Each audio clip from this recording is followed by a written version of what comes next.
Jadi anak-anak sekalian, kalian yang pada putri-putri ini, nanti kalau ingin laki, jangan gini laki ya. Masuk sekolah laki deko, ya, kalau siap semua. Atau kalau ingin laki gini tak payah dulu daripada punya cewek, ya. Ada siap? Bisa nikahkan sekarang? Bunda ditelepon bebek.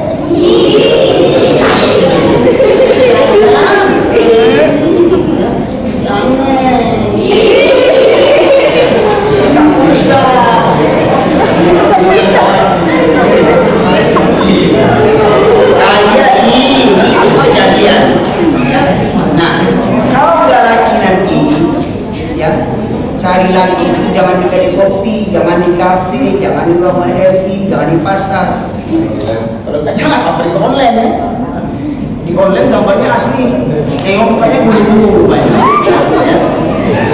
Cari calon suami dulu di masjid waktu subuh. Siapa yang pergi ke masjid waktu subuh ambil jadi suami, walau umurnya 60, 70. Nah suami itu yang ada sekarang waktu subuh. Tidak nampak subuh-subuh itu melangkah. Ya, banyak kemudian yang subuh itu yang kaki-kaki. Ya, yakin saya kalau kalian bersuamikan yang 60 tahun akan selingkuh lagi itu suaminya. Ya, tapi cari yang banyak yang pensiunnya. Ajak merayakan selama seminggu tapi lantang tapi warisannya. Sampai itu ya.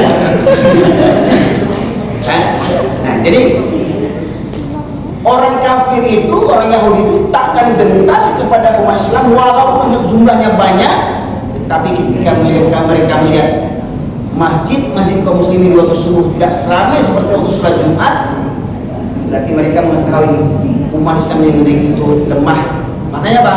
Banyak munafiknya. Karena kata Rasulullah bahwa sholat yang berat bagi orang munafik adalah sholat Isya dan subuh berjamaah, itu berat bagi orang munafik. Oh, kalau lagunya terlalu gunungkan ku daki, lautan ku seberangi, surau aku lewati. Gunung sanggup didakinya, puncak gunung Merapi didaki sampai mati-mati kemarin kita. Sholat subuh enggak? Ya. Main futsal sanggup sampai maghrib sampai isya, sholat tidak. Ya. Tuh, banyak hari ini begitu teman-teman sekalian. Ya, maka daripada perkataan tokoh Yahudi ini, pertama, maka jauhkanlah para lelaki dari masjid.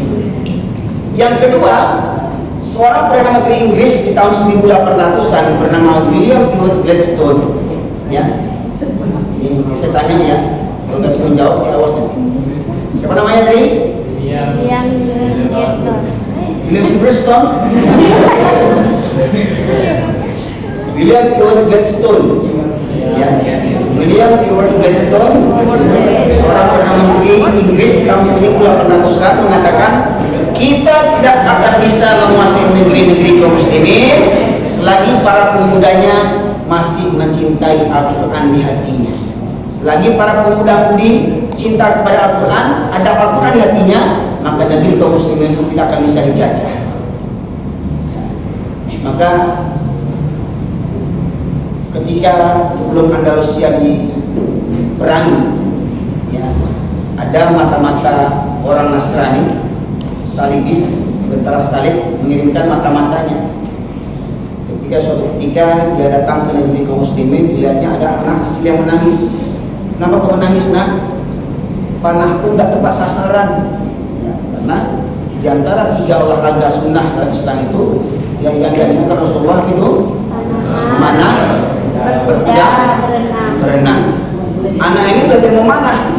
Ketika panahnya tidak tepat sasaran, dia menangis, kecewa dia. Apa kata mata-mata ini? Wah, kalau begini kita belum bisa menguasai negeri. Beberapa tahun berikutnya, dia datang lagi melihat pemuda menangis. Kenapa kau menangis? Aku putus cinta. Menangis karena putus cinta. Ada pemuda di Indonesia nih, sad boy, karena menangis putus cinta jadi viral. Goblok negeri ini, coba bayangin. Minta tempe putus cinta nangis. Jadi idola malah penyakit selain begitu. Ya. Di zaman hari ini ini malu kalau seusia SMA belum punya bebek, jomblo ya. Iya. Seakan-akan dia bangga kalau punya mantan. Ya, SMP kelas 1 mantannya si A, SMP kelas 2 mantannya ini, SMA 6 mantannya. Kadang baju sekolah masih pakai baju sekolah SMA 14, pergi ke kafe, pergi ke Taklau, ya, makan minum cappuccino, buat-buatan, pegang-pegangan, kita pegang cahaya. Masih pakai baju sekolah, baju seragam. Lah bentuk lagi bini perangainya, bayangkan. Tidak ada rasa malu, ya. Nah, semoga tidak terjadi di SMP 14. Maka George itu mengatakan program mereka jauhkan pemuda dari Al-Quran. Kira-kira sekarang mereka sudah berhasil belum? Sudah berhasil belum? Tanyanya kalian mau jadi korban tidak? Kita mulai sekarang kita pertahankan iman kita. Ya, bermula dari membenteng masjid yang kokoh. Ya, maka ada 8 strategi agar jamaah subuh bisa seramai jamaah sholat Jumat. Ya, ada 8 strategi. Ya, kita memerangi orang kafir, tidak perlu ngebom sana, ngebom sini dulu. Kita belum bisa angkat senjata karena kita memang masih lemah. Ya, maka ada 8 strategi yang dahsyat yang bisa membuat musuh-musuh gentar kepada kita. Agar jamaah subuh, 8 strategi agar jamaah subuh seramai jamaah sholat Jumat. Yang pertama, dimulai daripada aktivis dakwah, para ulama, para dai, ya, mempunyai keprihatinan, mempunyai kegelisahan melihat masjid-masjid lengang dari jamaahnya. Dan kemudian para aktivis dakwah tadi harus menjadi tauladan bagi umatnya. Ya. Ada sebuah kisah di Mesir. Seorang penulis buku cendekia Muslim namanya Dr. Rohib Asirjani. Dia mendengar seorang khatib berkhutbah di hari Jumat. Khutbahnya berapi-api tentang perjuangan Islam begini. Akhirnya Dr. Rohib Asirjani ingin menemuinya di waktu subuh. Setelah 3 hari berturut-turut bicara di masjid tak ketemu.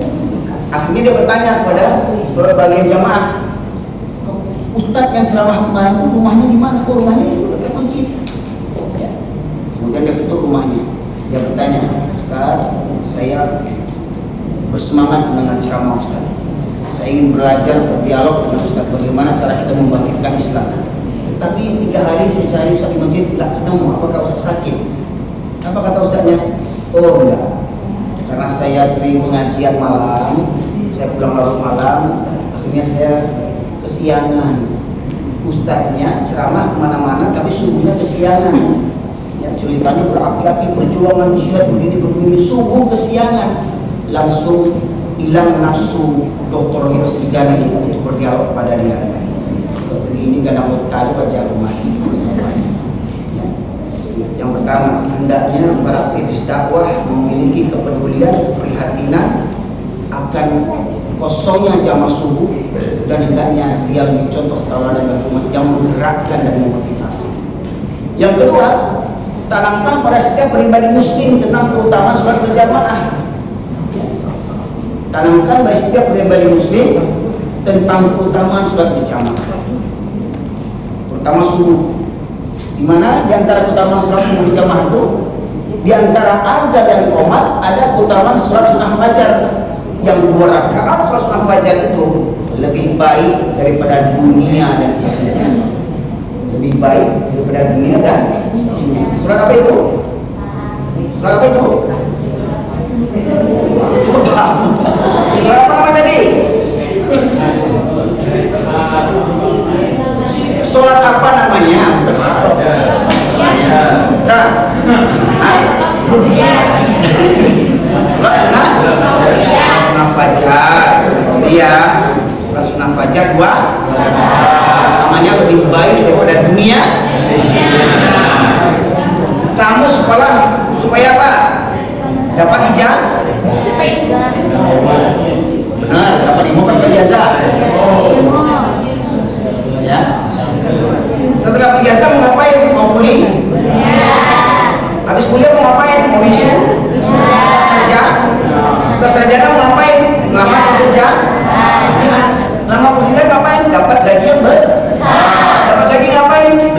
beli itu, beli ini, ya, beli lagi, ya. Tetapi semuanya itu kata Rasulullah tidak ada apa-apanya dibandingkan sholat sunnah fajar 2 rakaat. 2 rakaat lebih baik pada dunia dan isinya. Bayangkan, lebih baik daripada dunia dan isinya. Kemudian salah seorang sahabat bernama Abdullah bin Mas'ud yang menemui Rasulullah mengeluhkan tentang kekurangan dirinya. Ya Rasulullah, aku ini orang tua yang buta, ya. Tinggal sebatang kara, rumahku jauh dari masjid, ya, jalan berliku-liku, banyak binatang berbisa. Ya Rasulullah, boleh aku sholat di rumahku? Apa kata Rasulullah? Apakah engkau mendengar seruan azan? Dengar Rasulullah, maka tidak ada keringanan bagimu untuk sholat di rumahmu. Orang tua buta, tinggal sebatang kara, rumah jauh dari masjid, banyak binatang berbisa, ya, jalan berliku-liku, tak dapat keringanan oleh Nabi untuk sholat di rumahnya. Nah, apalagi kalian yang muda, rumah dekat dengan masjid, motor ada, mobil ada, jalan bagus, lampu terang, ya, mata sehat, tidak berangkat ke masjid, parah mana dibandingkan orang buta. Orang buta saja tidak dapat keringanan, ya. Pertanyaannya, lebih hebat mana sahabat yang buta dibandingkan kita hari ini yang tak ke masjid? Kita ini nggak ke masjid, apanya yang buta? Yang buta. Fatamallahu ala qulubihim wa ala sam'ihim wa ala absarihim ghishawatun wa lahum adabun 'adzim. Rumah dekat masjid nggak kedengaran azan, ya. Berkumandang azan, bersaut-sautan azan, tidak bisa bangun, ya. Coba bayangkan, main futsal jauh-jauh sanggup dari maghrib sampai isya, sholat maghrib, sholat isya nggak dikerjakan. Main handphone, wah, juta-jutaan untuk neraka semua. Handphone ini jutaan untuk neraka ini, ya. Ya. Handphone ini bisa membawa ke surga, bisa juga membawa ke neraka. Siapa yang mengarahkannya? Satu jari ini. Siapa yang mengambilnya? Hati. Inna fil jasadi mudghah wa in salat jasadu kullu wa in fasadat fasadat jasadu kullu ala wa yaqalbu. Dalam hati kita, dalam diri kita ini ada segumpal darah. Apabila segumpal darah itu baik, baiklah seluruhnya, ya. Yang kita pikirkan baik, yang kita kerjakan baik, yang kita ucapkan baik. Tapi kalau dia itu buruk, makanya semuanya jadi buruk. Maka itulah hati, dan hati itu harus kita jaga, ya. Sudah berapa tuh poin strategi tadi? Yang pertama tadi, yang kedua, pribadi kalian. Pertama, bagaimana caranya? Jangan tidur larut malam. Yang kedua, pasang alarm. Karena kita ada pasang alarm. Ini kematian tidur larut. Pasang 10 alarm. Kalau di sana satu, yang lupa di sana satu. Pas bangun, mau gerak ya, manjat-manjat dulu. Kemudian tanamkan, cari hadis-hadis, ayat-ayat yang memotivasi kita tentang keutamaan sholat berjamaah. Ya. Itu yang pertama. Dari yang kedua, ya, tanamkan kepada pribadi kita tentang keutamaan sholat berjamaah. Rugi kalau kita tidak sholat berjamaah. Yang ketiga, tanamkan kepada keluarga kita, keluarga, ya, yang istri bangunkan suami, suami bangunkan istri, orang tua bangunkan anak, anak kalau perlu bangunkan orang tua. Jadi perlu komitmen kita agar anak-anak kita juga mengajarkan sholat subuh berjamaah, ya. Yang ketiga. Yang keempat, mulai dari lingkungan kita, termasuk komunitas kita. Nih, kalian komunitas anggota ROHIS maupun OSIS, buat grupnya, ya. Nanti setiap subuh saling mengingatkan, handphone harus aktif, Ya, nanti menjelang subuh ditelepon, nggak mau dijawab, berarti kalau telepon itu langsung siap, tetap kita sholat.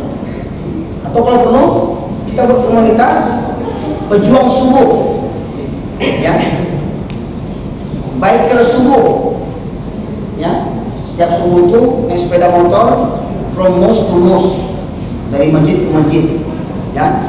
Hari ini sholat subuh di Masjid Al-Hijrah, besok sholat subuh di Masjid Taplau Al-Hakim, besok sholat subuh di Masjid Rahmatan lil Alamin di Ubi, besok sholat subuh di Masjid Baitur Rahmah, besok sholat subuh di mana? Istiqlal, besok Istiqlal di mana lagi? Pasir Pangarayan, ya, touring ya, sepeda motor misalkan, ya, pejuang subuh, buat komunitas, ya, buat grup. Ya, grup pelajar pemuda yang komitmen menjaga sholat subuh berjamaah. Ya.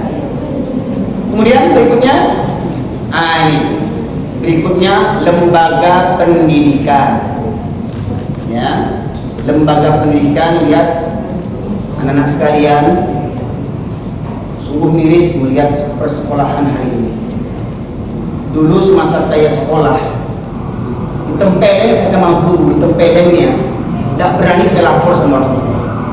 Karena kalau saya lapor sama orang tua, bukan saya dibela orang tua, saya ditambah sama orang tua, ditempelin lagi. Ya. Hari ini, innalillahi wa inna ilaihi raji'un. Anak dicubit dikit, dilaporin HAM. Kesempatan gurunya mau didenda juta-jutaan. Ya. Hari ini bukan anak aja, banyak orang tua yang kurang ajar hari ini. Tapi ada murid guru bantu waktu anak orang tua murid seperti begitu tuh pulang itu anaknya esoknya mengajar anaknya sudah apa bantu di mengajar anaknya. Ya. Jadi kalian ini jangan lebay, cubit sedikit lapor sama mami, saya kena cubit. Maminya datang sama maminya ibu RT, ya. Ini anak saya bayar sih ya begini. Menunjukkan ibunya tak bermoral itu orang tuanya. Hingga akhirnya sekarang anak-anak sekarang lihat, akhirnya dibuat YouTube itu mau anak mau tidur, mau anak gimana. Apalagi sekarang mohon maaf nih di dunia pendidikan ini itu dekatnya melanggar HAM. Kemudian bagaimana? Anak tidak boleh nilainya rendah karena anaknya memang kemampuannya tidak ada, harus nilainya 7, dikatrol semuanya. Ya, anak-anak harus lulus semuanya, padahal bego. Ya. Ini malu kalau di dalam kelas. Kalau sekolahnya meninggalkan murid, berarti murid itu sekolahnya nggak dapat akreditasi. Diciptakan hal seperti begitu. Ya. Nggak, anak ini kadang kepala sebenarnya. Mana ada di belajar kayak wali kelas 2 aja. Ya, ujian nyontek sana nyontek sini. Ya. Saya di pesantren itu ujian. Kalau nggak ngerti ya tidur. Ya. Bahkan nilai rapor itu 0,5. Rapor 0,5 rapornya. Ya. Nggak ada yang bisa berkatrol. Tapi alhamdulillah ketika ada kawan di pondok itu dia anak yang paling corot, ya ranking terakhir, ketika dia pindah keluar jadi juara umum dia. Ya. Nah, anak sekali. Jadi kalau dapat, ya kita apa adanya belajar. Jadi kondisi hari ini memang kita dikondisikan kita jauh daripada nilai-nilai pendidikan. Maka kuncinya pihak lembaga pendidikan hendaknya mengadakan ekstrakurikuler seperti MABIT ini, Malam Bina Iman dan Takwa, ya, minimal sebulan sekali atau 2 minggu sekali atau seminggu sekali. Ya. Kalau hari ini perdana orang-orang khusus rohis dan osis, besok mungkin minggu depan kelas berapa? Kelas 10 ya. Satu sini itu kelas 10 ya, kelas 10 ya, 10A misalkan, berikutnya 10B misalkan. Nah, kalau mencukupi, mohon maaf, kelas 10 ini berapa lokal? 10 lokal? Muridnya 1080. Masya Allah, ya. Kelas 1 tingkatan aja 10 lokal ya. Bayangkan. Itu aja dipergilirkan, nggak habis-habis program kita ini. Ya. Per minggu itu kelas 1A misalkan, kok 1B, ya. Terus bergilir tuh. Pokoknya non stop kegiatan kita selama sepekan ini. Belum sekolah luar kita garap. Ya.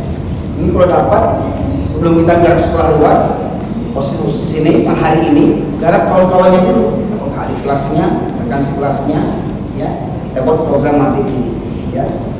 Kemudian program ini terserah apakah pihak sekolah mengadakan channel YouTube-nya, tim medianya, atau dari masjid, publis ke masyarakat, hingga semua masyarakat akan melihat. Dan apabila program ini berjalan, insya Allah tidak menutup kemungkinan seperti Masjid Kapal Muzara di Pontianak itu bisa mengumpulkan infak setiap bulannya 5 miliar setiap bulan. Mobil ini punya mobil wakaf dari umat 30 mobil, 3 diantaranya mobil Alphard untuk menjemput jamaah sholat. Ya, jadi nanti bisa kami jemput ke rumah pakai mobil Alphard. Ya kalau nggak ada mobil Alphard, ya ambulan pun jadilah. Ya mananya bukan buat rumah sakit. Ini kan sering ini supaya ada hambatan. Saya alhamdulillah 2 kali saya dikawal mobil ambulan supaya tidak terlambat tempat pengajian.